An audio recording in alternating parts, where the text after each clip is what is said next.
Did you ever stop to wonder why some stories refuse to stay buried? No matter how many times they're denied, dismissed, or waved away as just internet noise? Because this is one of those stories. And it begins with a voice that was never supposed to be heard.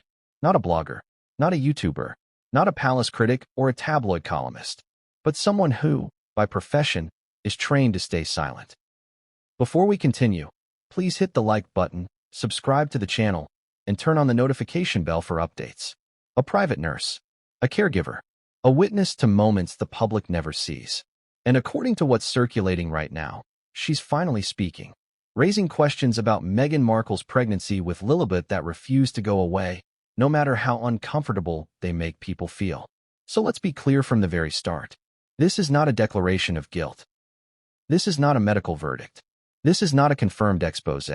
This is a story about claims, contradictions, timing, and why so many people, years later, are still asking the same question in hushed tones. What if what we were shown wasn't the full picture? Think about that for a moment. Pregnancy is one of the most personal, emotional experiences a person can have. It's also one of the most visible, especially when the person involved is one of the most photographed women on the planet. Every step, every outfit, every appearance frozen in time, replayed endlessly, slowed down, zoomed in, analyzed frame by frame. And yet, despite all that visibility, despite all that footage, despite all that coverage, this pregnancy became the most questioned royal-adjacent pregnancy in modern history. Why? That's the real mystery. And it didn't start with a nurse. It started with whispers. At first, they were easy to dismiss. Social media posts, comment sections, a few skeptical voices pointing at clips and saying, "That looks odd." The kind of thing that happens to every public figure every day online. But then the whispers didn't fade. They multiplied. And over time, a pattern began to form. Not proof, not certainty, but unease. The kind of unease that grows when questions don't get answered, when timelines feel fuzzy, when explanations feel incomplete. Ask yourself this. If everything were completely straightforward, why would this topic still be resurfacing now? Why would people still be arguing about it years later? Why would a supposed medical professional, someone with everything to lose and very little to gain, be mentioned at all? That's where this story changes tone. Because caregivers live by rules. Strict ones. Confidentiality. Ethics. Silence. You don't speak about patients. Ever. Not for attention. Not for money. Not for drama. So when claims begin circulating that a private nurse has broken her silence, it immediately raises two competing reactions. The first is skepticism. Of course, healthy skepticism. The second is curiosity. Because silence, when broken, is rarely broken lightly. And here's the uncomfortable truth most people don't want to admit. History is full of moments where the truth didn't come from official statements or press releases, but from people on the inside who eventually couldn't carry the weight anymore. So what is being claimed here? Not that Meghan Markle wasn't pregnant. Not that Lilibet doesn't exist. Not that some elaborate conspiracy has been proven. What's being claimed, carefully, quietly, and often indirectly, is that there were inconsistencies. Moments behind closed doors that didn't align with what was presented publicly. Details that didn't make sense to someone trained to notice details. And one detail, in particular, has become the lightning rod. The baby bump. Even saying those words feels controversial. Ridiculous, even. As if the idea itself should disqualify the conversation. But ask yourself another question, an honest one. Why did so many people, independently, notice it? Why did videos go viral not because someone told people what to see, but because people thought they saw something themselves?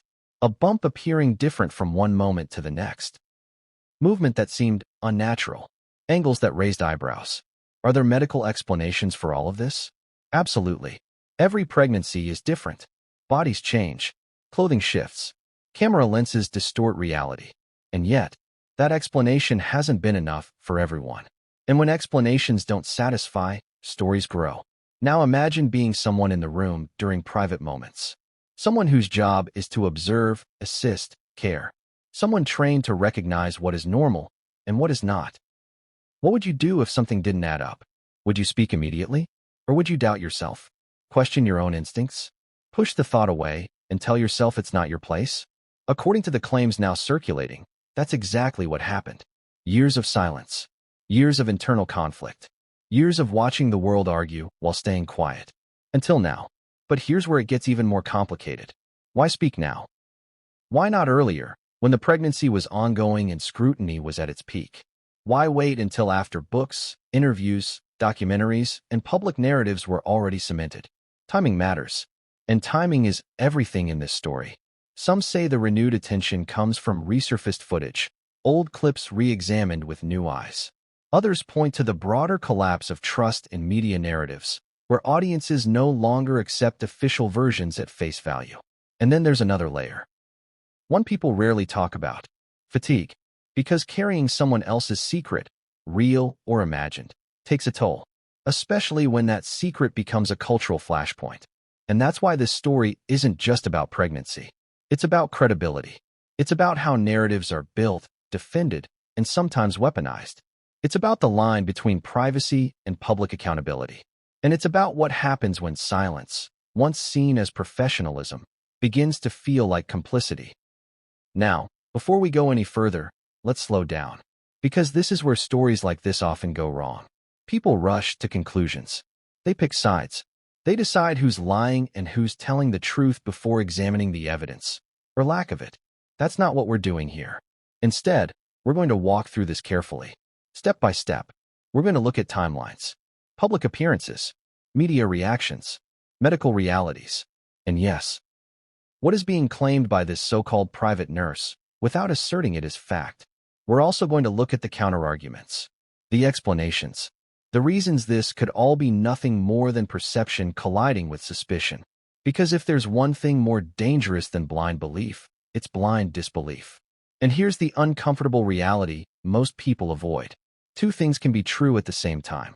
A story can be exaggerated and still rooted in something real. A claim can be unproven and still worthy of examination. A narrative can be false and still expose deeper issues about trust and transparency. So as you listen to this, I want you to stay in the question, not the accusation, not the conclusion, the question. Because once you decide too early, you stop seeing what doesn't fit. And according to the claims that brought us here today, what didn't fit was noticed long before the internet caught on. In private rooms, away from cameras, by someone whose job was never to question, only to care. And if that's true, then the first red flag didn't happen in public. It happened in silence. What kind of person stays silent for years and then suddenly doesn't? That's the question that hangs in the air as we move forward. Because if this story were only about blurry videos or online speculation, it would have faded long ago. But according to what's now being whispered, hinted at, and carefully worded in certain circles, this story pivots around a single figure most people never expected to hear from. Not a royal aide, not a palace insider chasing relevance, but a medical professional whose entire career depends on discretion. And that's why the claims surrounding this so-called private nurse are so unsettling. Think about it. Nurses don't give interviews. They don't write memoirs. They don't tease revelations on social media.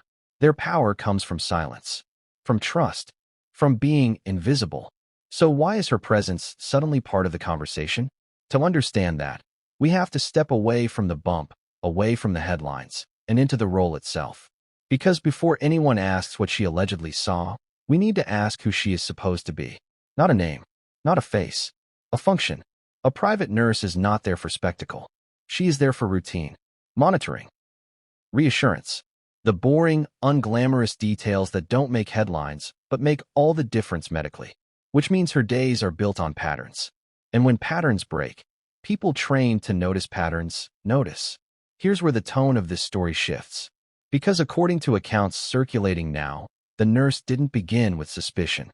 She began with dismissal, with rationalization, with the same instinct most professionals have when something feels off. Assume it's you, not the situation. Pregnancy is not a formula. Bodies change. Hormones fluctuate. Symptoms appear and disappear. Every medical professional knows that. So the first time something didn't align, the alleged reaction wasn't alarm. It was doubt, self-correction, the quiet mental note that says, you're overthinking this. And isn't that the most human reaction of all? Ask yourself, how many times have you noticed something strange, only to convince yourself it's nothing because acknowledging it would complicate everything. Because acknowledging it would mean responsibility. Now imagine the stakes here. This isn't a casual observation. This is a pregnancy tied to global attention, media narratives, and intense public emotion. To even entertain the idea that something is unusual would be professionally terrifying. So silence becomes protection. Protection for the patient. Protection for the institution. Protection for yourself. And that's why, if these claims are to be believed, the silence lasted so long. But silence doesn't erase memory. And this is where the story deepens. According to what's being suggested, the nurse's discomfort didn't come from one dramatic moment. Not a single shocking revelation. Instead, it came from accumulation. Small moments that didn't quite fit together. Individually explainable. Collectively unsettling. A timeline that felt elastic. Symptoms that didn't follow expected arcs. Physical cues that seemed inconsistent from one private moment to the next. Not impossible. Not proof. Just odd. And odd is dangerous when you work in healthcare, because odd is usually where questions begin. But here's the contradiction that keeps resurfacing. If these moments were so subtle, why are people talking about them now? Because according to the narrative circulating, the nurse didn't speak publicly. She didn't go to the press. She didn't make accusations. What's being suggested is something far quieter and far more plausible. Private conversations. Off-the-record comments. Carefully worded concerns shared with the wrong person, or perhaps the right one. And that's how stories like this escape containment. Not through a microphone, but through whispers. Think about how information really travels. Not in official statements, but in fragments. In "you didn't hear this from me" moments. In conversations where the speaker assumes discretion and the listener assumes significance. Now ask yourself another uncomfortable question. If you were in her position and something didn't feel right, who would you talk to? Your supervisor? Another clinician? A confidant who promises secrecy? And what happens when that person talks to someone else? That's how narratives form without ever being officially spoken. And that's why, when people say, "Why hasn't this nurse come forward publicly?" they may be asking the wrong question. The more relevant question is, what if she never intended to? What if the story escaped her, rather than being released by her? That possibility alone complicates everything. Because it means this isn't a calculated expose. It's a leak of concern. A ripple that grew larger as it moved further from its source. And here's where timing becomes impossible to ignore. Why is this resurfacing now? Why are old clips being reanalyzed with renewed intensity? Why is the idea of a private nurse suddenly being mentioned in connection with this pregnancy when years have passed? Some say it's because the public mood has changed. Trust in institutions is lower. People question narratives they once accepted. The appetite for re-examination is stronger than ever. Others argue it's because Meghan Markle herself has spoken extensively about her experiences, her truths, her struggles. And whenever one narrative grows louder, counter-narratives inevitably follow. Not because they're true, but because they're reactive. And then there's the most human explanation of all. Time. Time loosens tongues.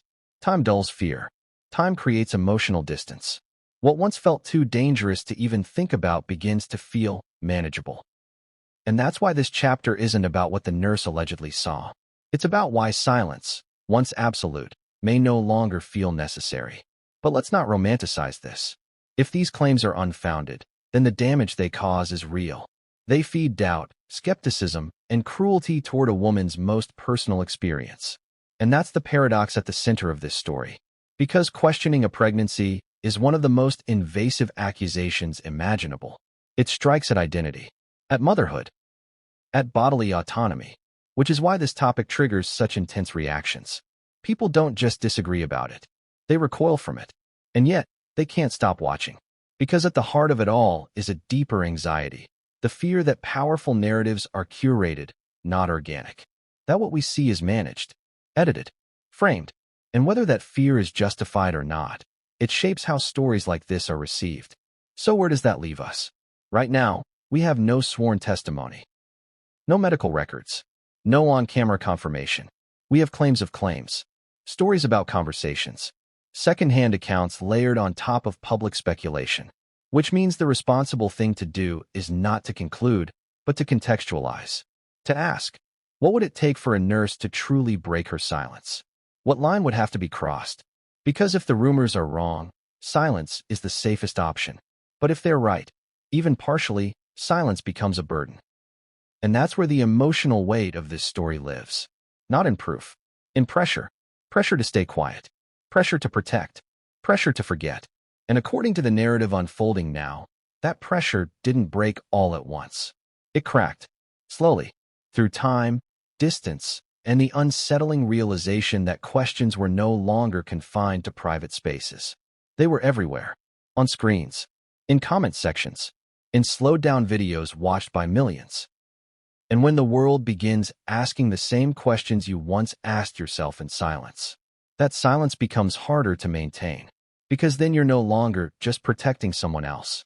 You're carrying a story that refuses to stay quiet. And if that's true, then the most important moment in this entire controversy didn't happen on camera. It happened when someone trained to notice patterns realized she was no longer the only one noticing. And that's when everything shifted. Have you ever noticed how a timeline can look perfectly normal until you slow it down? Because once you do, once you stop accepting the sequence as it's presented and start examining it beat by beat, something strange can happen. Patterns emerge, gaps appear, and moments you barely noticed the first time suddenly feel louder than they ever were. That's where we are now. Because if Chapter 1 was about silence, who keeps it, why it's kept, and what happens when it cracks, this chapter is about time. Not rumors, not motives. Time, the most unforgiving witness of all. Let's start with a simple truth that almost everyone agrees on. Pregnancy is not linear in the way press coverage is. Bodies don't progress in tidy weekly increments that match photo ops or scheduled appearances. There are fluctuations, swelling, fatigue, good days and bad days. So when people talk about timelines in this case, it's important to understand what they're really questioning. They're not saying, this didn't happen. They're asking, why does this feel out of sync? And that's a much harder question to dismiss. Because the timeline of Meghan Markle's pregnancy with Lilibet exists in two parallel versions. There's the public timeline, and then there's the observed timeline.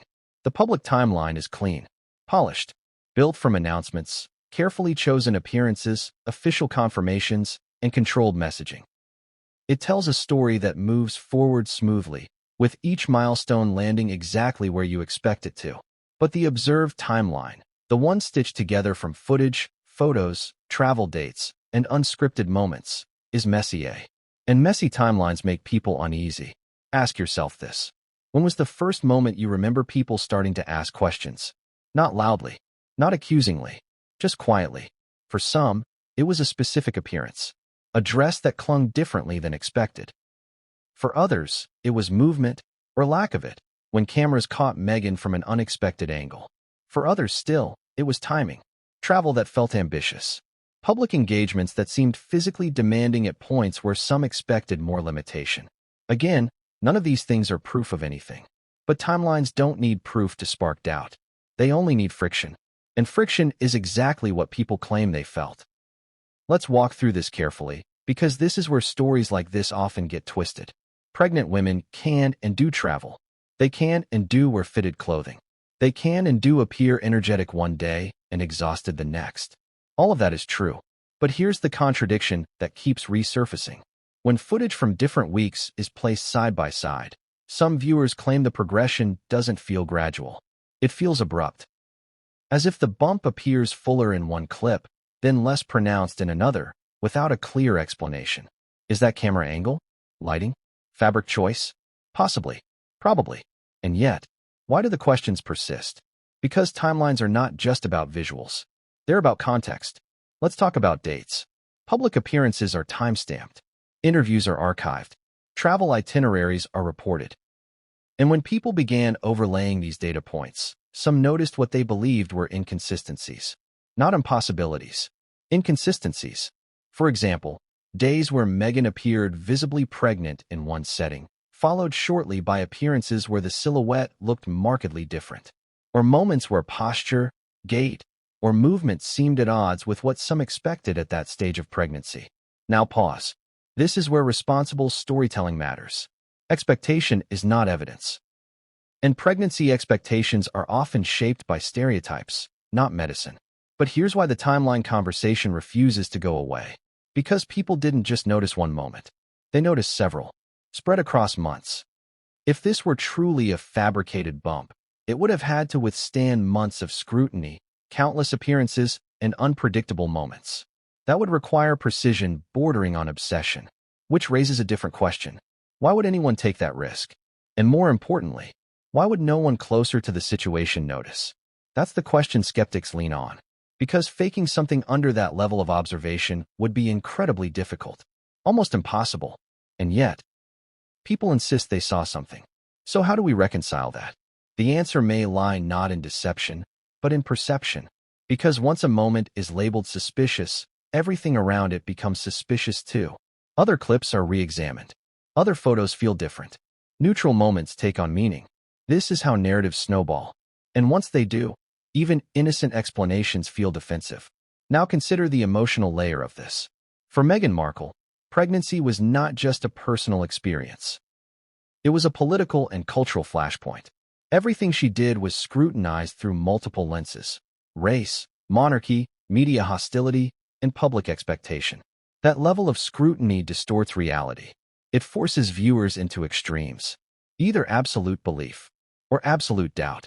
There's very little room in between. And that's why this clip became a symbol rather than evidence. A symbol of distrust. A symbol of unresolved questions. A symbol of the fear that narratives are managed more than admitted. But let's slow down again. Because if we're being honest, and honesty matters here, this clip alone proves nothing. No medical professional would make a determination based on it. No court would accept it as evidence. No serious investigation would hinge on it. And yet, it matters. Because it changed how people felt. And feelings drive stories more than facts ever will. According to claims circulating, the nurse didn't react to the clip with shock. She reacted with recognition.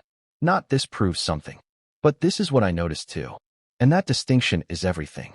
Because it suggests the clip didn't create suspicion, it mirrored it. Now ask yourself this. If you noticed something privately, doubted yourself, stayed silent, and then saw millions of strangers questioning the same thing you questioned alone, what would that do to you? Would it validate your concern? Or terrify you? Because suddenly, your private doubt is no longer contained. It's out there, growing, mutating. And now it's no longer just about you. It's about a child, a mother, a public legacy, which is why this moment becomes a crossroads. For the public, it became permission to question. For the alleged nurse, it became a reminder that silence doesn't always stop a story, it sometimes fuels it. And that brings us to the most overlooked detail of all. The clip didn't go viral immediately. It circulated quietly at first, shared in small communities, discussed cautiously, often prefaced with "I might be wrong," but that hesitation matters. Because it shows this wasn't driven by outrage, it was driven by uncertainty. And uncertainty is far harder to dismiss. But here's the final contradiction of this chapter. If the clip truly showed something impossible, why hasn't any expert definitively said so? Why do explanations always remain plausible? The answer is uncomfortable. Because ambiguity protects everyone. It allows skeptics to doubt without accusing. It allows defenders to explain without conceding. And it allows the story to live on without resolution. Which brings us to the next turning point. Because visuals only matter until someone claims to have seen something without a camera. Something not subject to angles, lighting, or fabric. Something witnessed in private. According to the claims unfolding, there was a moment that no clip captured, no video recorded, no dress concealed. A moment that didn't happen on a red carpet or in front of photographers. It happened behind closed doors. And that's the moment that, if true, reframes everything that came before. Because visuals can be debated, but experiences, those are harder to dismiss. And what comes next is the part the alleged nurse says she tried hardest to forget, but couldn't. And that's where this story takes its sharpest turn. But what came next would change everything, and no one saw it coming. What if the moment that mattered most wasn't caught on camera, because it was never meant to be seen at all? That's the question that pulls us deeper now. Because visuals, no matter how controversial, always give people an escape hatch. Angles, fabric, lighting, editing. You can argue those forever. But private moments? Those are different. They don't come with slow motion. They don't come with commentary. They don't come with the safety of plausible deniability. And according to the claims circulating quietly behind the scenes, there was one private moment that refused to sit quietly in memory. Not because it was dramatic, but because it was ordinary. And ordinary moments are where reality usually gives itself away. Let's reset the emotional temperature for a second. Up until now, everything we've talked about could still live comfortably in the realm of interpretation. Public appearances, footage, speculation layered on top of expectation. This next part is where the tone shifts. Because the alleged nurse's account, again, framed as a claim, not a conclusion, doesn't focus on what the world saw. It focuses on what the world never could. Routine, privacy, repetition, the unremarkable spaces where nothing is supposed to happen. Because that's where medical professionals operate. Not in moments of spectacle, but in moments of quiet consistency. Check-ins, observations, mundane interactions that blur together over time. And when something disrupts that blur, it stands out. According to the narrative being discussed, the moment in question wasn't alarming at first glance. It didn't trigger panic. It didn't trigger confrontation. It triggered confusion. And confusion is dangerous when you're trained to notice patterns. Picture the setting, not glamorous, not dramatic. No photographers, no stylists, no curated image. Just a private space. A routine check. A moment that should have felt familiar. And yet, something about it didn't. Now before your mind runs ahead, let's be very clear about what is not being claimed. No one is alleging a grand reveal. No one is claiming a dramatic confrontation. No one is suggesting a single moment proved anything. What's being suggested is far quieter and far more unsettling. That the physical reality in that private moment didn't match what the nurse expected based on prior observations. Not what the public expected. What she expected. That distinction matters. Because public expectation is shaped by stereotypes and assumptions. Professional expectation is shaped by training and repetition. And according to this account, repetition was the key. This wasn't the first interaction. This wasn't a one-off. It was one moment in a series of moments that had already felt slightly misaligned. And when something already feels misaligned, even a small deviation can feel enormous. Here's the contradiction that makes this part so difficult to process. If you truly believed something was wrong, wouldn't you act immediately? Wouldn't you escalate? Document? Report? That's what logic tells us. But logic ignores context. Because context is everything here. This wasn't a hospital ward. This wasn't a routine patient. This was a high-profile, heavily protected, intensely managed situation. Power dynamics matter.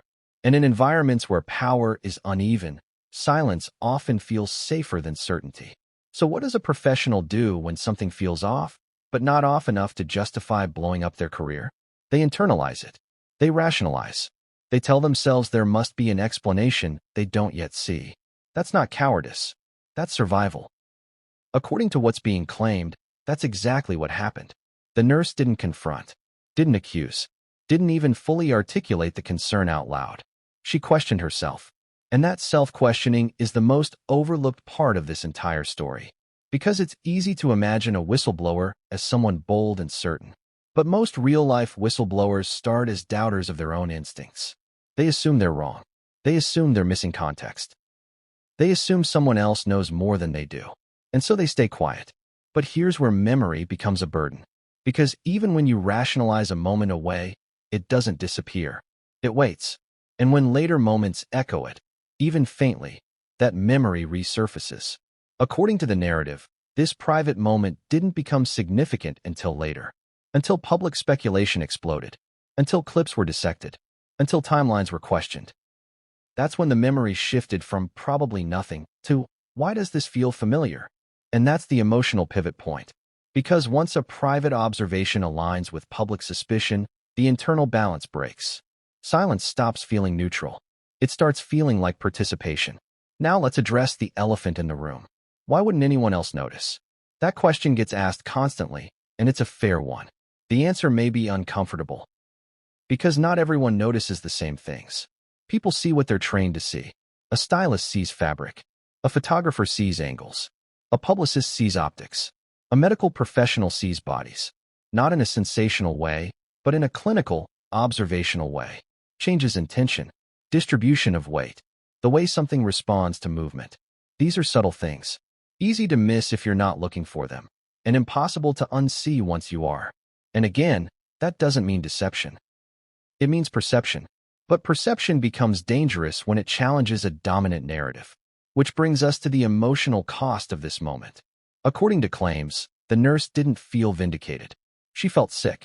Because questioning a pregnancy is not an abstract debate. It's personal. It implicates identity, motherhood, and the dignity of a woman's body. And no one trained to care wants to be the person holding that doubt. So the instinct isn't to speak. It's to bury it. And for a long time, that burial worked. Until the world started digging. Now ask yourself something uncomfortable. If you carried a doubt you couldn't prove, if speaking could destroy your career, if staying silent protected a child from speculation, what would you do? That's the moral not at the center of this chapter. Because silence isn't always about fear. Sometimes it's about protection. And that complicates the narrative in ways people don't like. It means there may not be a villain here. Just conflicting obligations. Duty to patient. Duty to truth. Duty to self. And according to what's being suggested, those duties collided in that private moment. Not explosively. Quietly. So what happened next? Nothing. At least not outwardly. No confrontation. No fallout.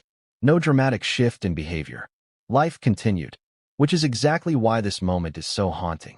Because it didn't change the course of events. It changed the nurse. From that point on, according to the narrative, observation became unavoidable. Moments that once passed without thought now carried weight. Not suspicion, awareness. And awareness is exhausting when you can't act on it. So when people ask, why now? They may be misunderstanding the timeline. This isn't about now. It's about accumulation. Years of watching a story settle into permanence while a question remained unresolved. Years of wondering whether silence was the right choice. Or simply the easiest one. And here's where this chapter closes in on its most unsettling implication. Because if this private moment happened, and if it truly conflicted with expectation, then everything that followed was filtered through that lens. Not accusations, but doubt. And doubt, once introduced, changes how every future detail is perceived. That doesn't mean the doubt is correct, but it does mean it's persistent. And that persistence is what ultimately brings stories like this back into the light. Not because someone wants attention, but because the question never went away. And when a question refuses to disappear, it eventually demands space. Which brings us to the next layer of this story. Because a private moment is one thing. But when professionals start quietly seeking reassurance from other professionals, that's when doubt stops being solitary and becomes shared. And according to the claims unfolding, there was a point when this nurse wasn't the only one quietly asking herself the same question. And that's when the story crossed a line. But what happened next didn't happen in public. It happened in conversation. And those conversations, if they occurred, are the reason this story refuses to die. Because once doubt is shared, silence becomes impossible to maintain. And what came next would change everything, and no one saw it coming. If professionals are trained to notice patterns, who do they turn to when the pattern doesn't make sense? That's the question that quietly reshapes everything at this point in the story. Because doubt, when held alone, is heavy. But doubt, when tested against other minds, becomes something else entirely. Not certainty, context. And according to the claims circulating around this case, there was a moment when private doubt stopped being private. Not publicly, not officially, but professionally. This is where medicine enters the story in a different way. Up until now, we've talked about perception, observation, and internal conflict. Now we move into interpretation. Because noticing something is one thing. Understanding whether it means anything at all is another. So let's slow this down and ground it. Medical professionals are trained not to jump to conclusions. In fact, they're trained to do the opposite. To assume normal variation first. To eliminate benign explanations before considering anything unusual. So when something doesn't align with expectation, the instinct isn't alarm. It's consultation. Quiet consultation. Hypothetical questions. Generalized scenarios. Carefully worded conversations that never mention names. According to the narrative being discussed, this is exactly how the alleged nurse proceeded. Not with accusations. With questions. Imagine the framing. Have you ever seen a pregnancy present like this? Is it normal for this to change so abruptly? Could there be an explanation I'm overlooking? These are not inflammatory questions. They're responsible ones. And that's why this chapter matters so much. Because it introduces a critical tension. What happens when expert reassurance doesn't fully reassure? Now, to be clear, there is no public record of any medical professional confirming anything improper. No documents. No statements. No on-the-record analysis tied to this case. What we're discussing here are hypothetical reactions based on how professionals generally respond to uncertainty. And that distinction matters. Because if you ask 10 doctors the same question, you might get 10 different answers. Pregnancy is not an equation. It's a spectrum. And that's why medical explanations are often probabilistic, not absolute.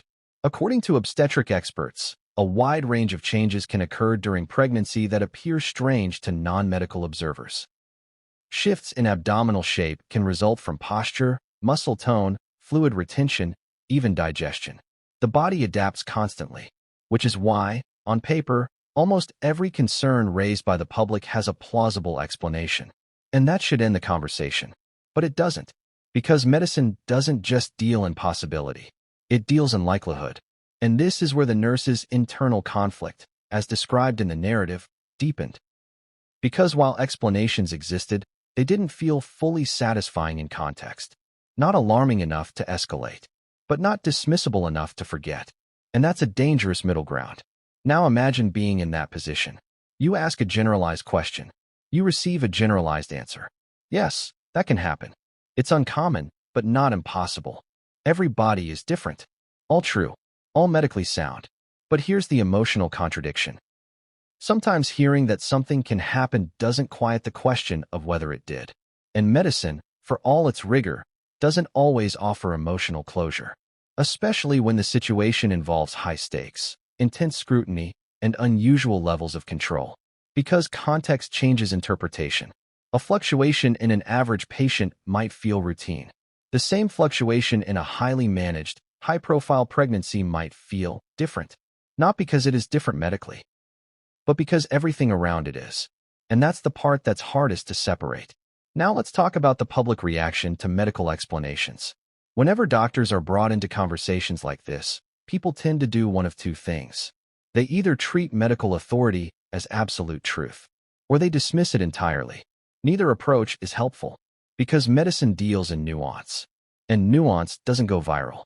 So when experts say, this is possible, people hear what they want to hear.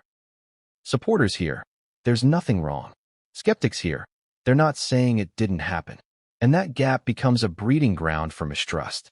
Which brings us to the most important contradiction of this chapter. If medical explanations exist, why do doubts persist? The answer isn't medical. It's psychological. Because once a narrative forms around secrecy, control, and managed appearances, even reasonable explanations feel insufficient. People don't just want plausibility. They want transparency. And transparency is exactly what many feel was missing. Now, to be fair, privacy around pregnancy is not only normal, it's ethical. No one owes the public medical records or intimate details. But in royal-adjacent contexts, expectations are different. Historically, royal pregnancies were public rituals. Announcements, confirmations, traditions designed to reassure continuity and legitimacy. Breaking from those traditions may have been intentional, modern, protective. But breaking from them also created a vacuum. And vacuums get filled with speculation, with analysis, with stories like this. Now imagine being a nurse caught in the middle of this dynamic. You have medical training telling you not to overreact. You have professional ethics telling you to protect privacy. You have personal instincts telling you something feels unresolved. And you have a public narrative growing louder by the day. That's not a position anyone envies. According to the narrative being discussed, the nurse didn't receive a definitive answer from anyone she hypothetically consulted. No one said, this is impossible. No one said, this is definitely wrong. What she received were probabilities, ranges, medical maybes.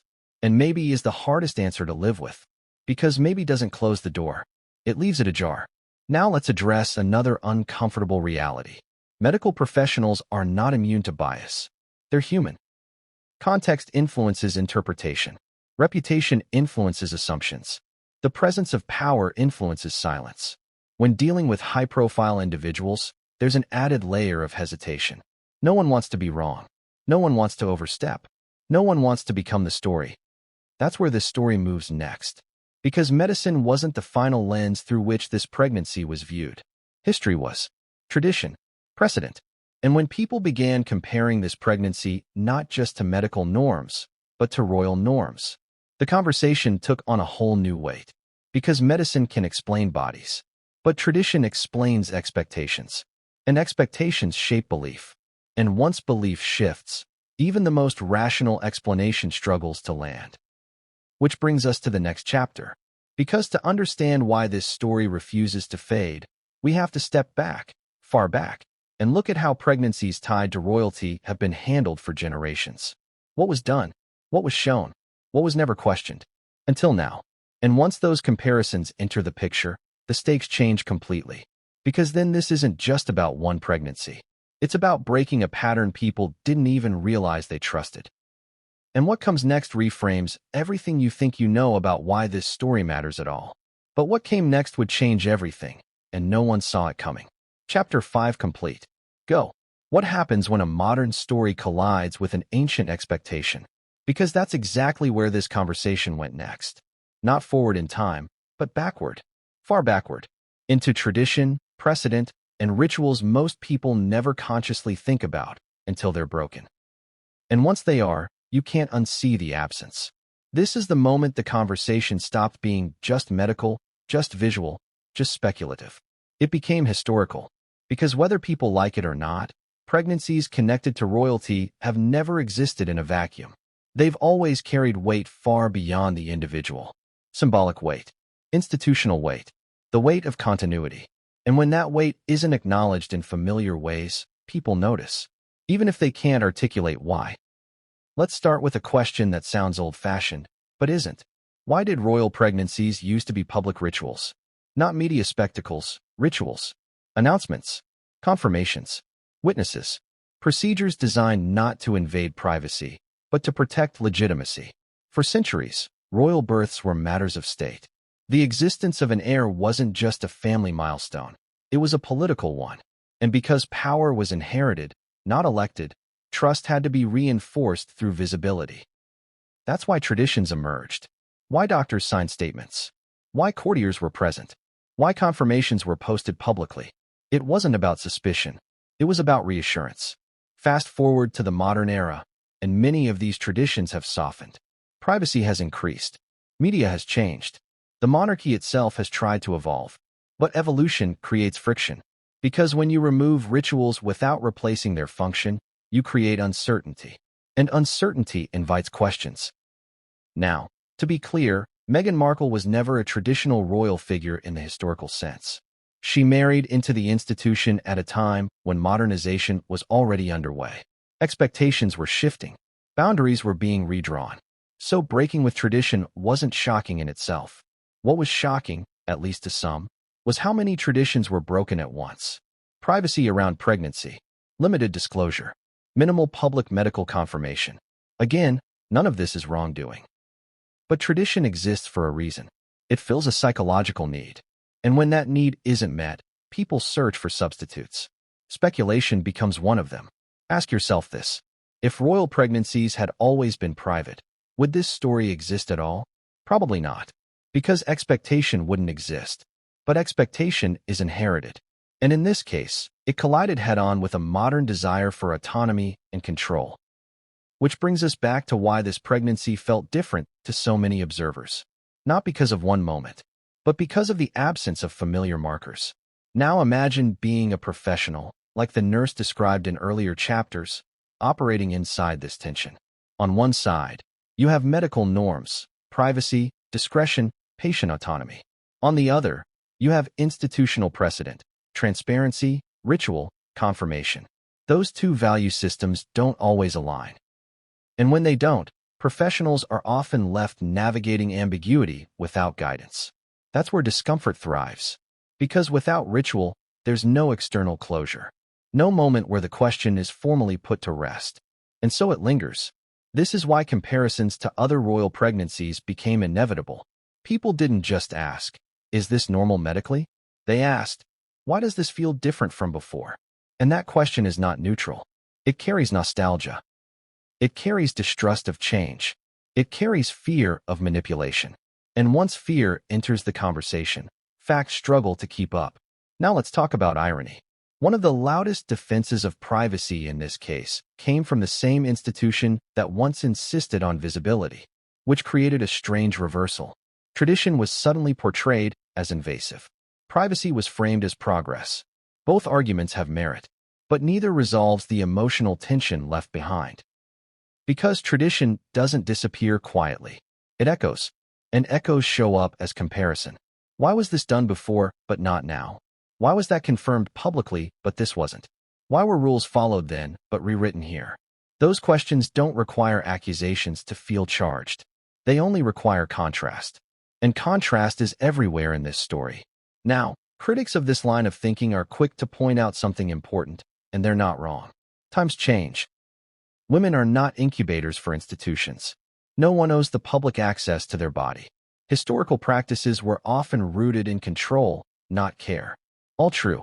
But here's the contradiction that keeps resurfacing. If you reject tradition entirely, you also reject the reassurance it provided.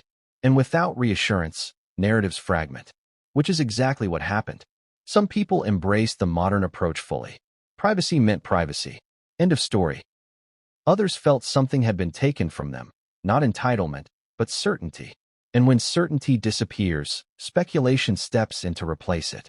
This is where the nurse's alleged experience intersects with public perception again. Because she wasn't just operating in a medical environment. She was operating in a cultural one, where expectations were mismatched, where norms were shifting, where silence could be interpreted as protection or concealment. And that dual interpretation is what makes this story combustible. Because the same action, staying quiet, can be read in two opposite ways depending on your assumptions. Protection or secrecy, progress or deviation. And once people pick a lens, every detail bends to fit it. This is why historical context matters so much here. Because it shows us that the controversy didn't emerge from nowhere. It emerged from a rupture. A break between what people were used to and what they were given. And that rupture didn't need proof to exist. It only needed contrast. Now let's pause and ask the hardest question yet. If tradition hadn't existed, would doubt have found a foothold? Maybe not. Which suggests something uncomfortable. That the controversy may say less about this pregnancy and more about our discomfort with change. But that doesn't erase the doubt. Because doubt doesn't care where it came from. It only cares that it exists. And once it does, it seeks reinforcement. Which brings us to the next turning point. Because history didn't just shape expectations. It shaped reactions. Media reactions. Public reactions. And most importantly, online reactions. Once people began framing this pregnancy as a break from precedent, the internet did what it always does. It filled the gap. With theories. With timelines. With amateur analysis. And once that flood started, it became impossible to contain. Which means the next chapter isn't about medicine or tradition. It's about amplification. How doubt goes from quiet to viral. How questions turn into narratives. And how a story transforms once algorithms get involved. Because once the internet decides something feels off, the truth, whatever it is, has to fight uphill. And that's where this story takes its most modern turn. But before we go there, let me stop here. Because if we're going to talk about how speculation explodes, we need to understand exactly who benefits from that explosion. And who gets hurt. Who really benefits when doubt goes viral. That question sits at the center of everything that followed. Because once this story left the quiet corners of private conversation and historical comparison, it entered a machine that doesn't care about nuance. The internet. And the internet doesn't ask whether a story should spread. It only asks whether it can.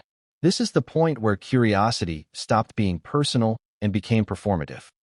Where questions stopped being whispered and started being monetized.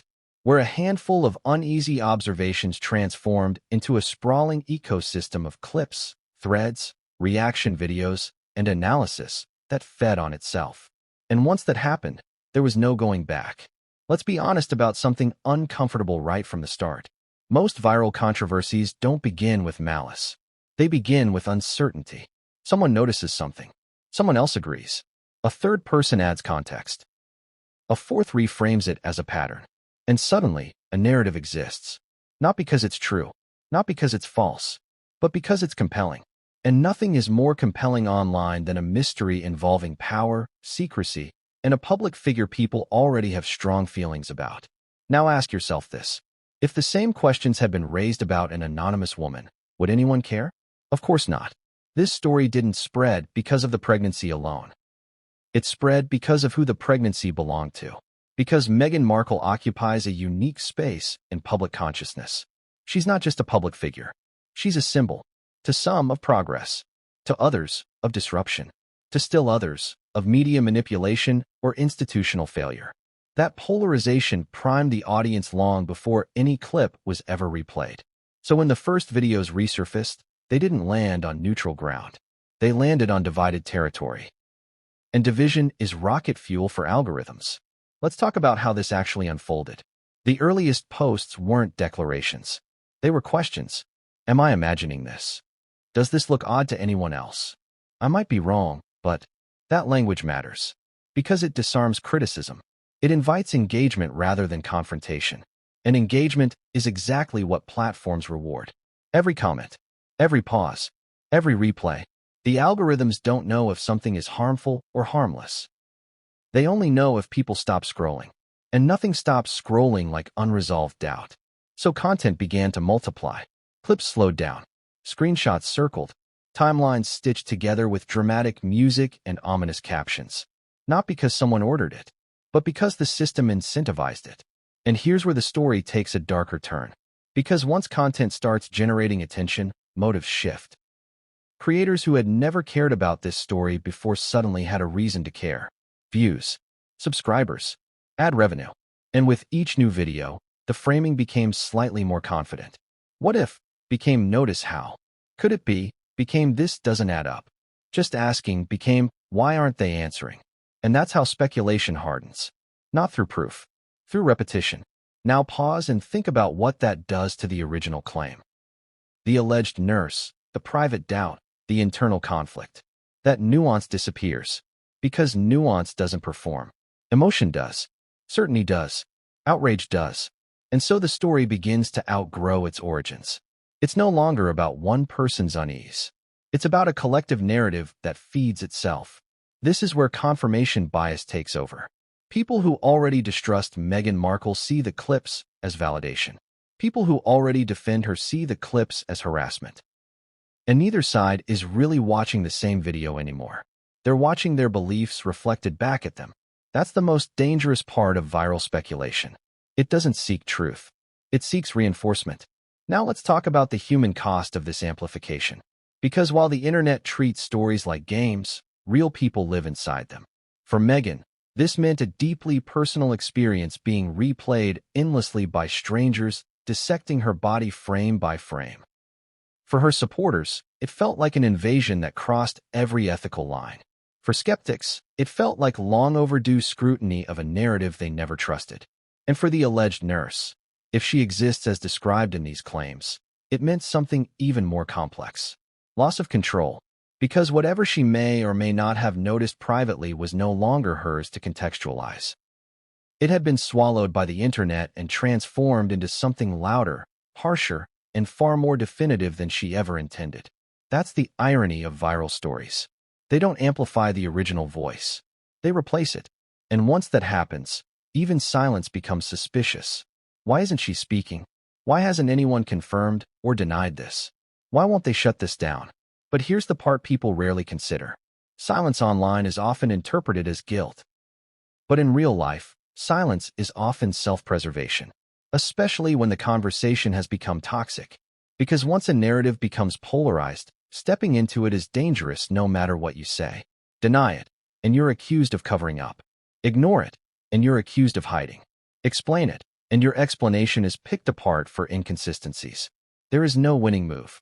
And that's why many professionals, medical or otherwise, choose to stay silent even when their silence is misinterpreted. But the internet doesn't accept that. The internet demands resolution. And when resolution doesn't come, it invents its own. That's when fringe theories enter the picture. Not because they're likely, but because they're louder.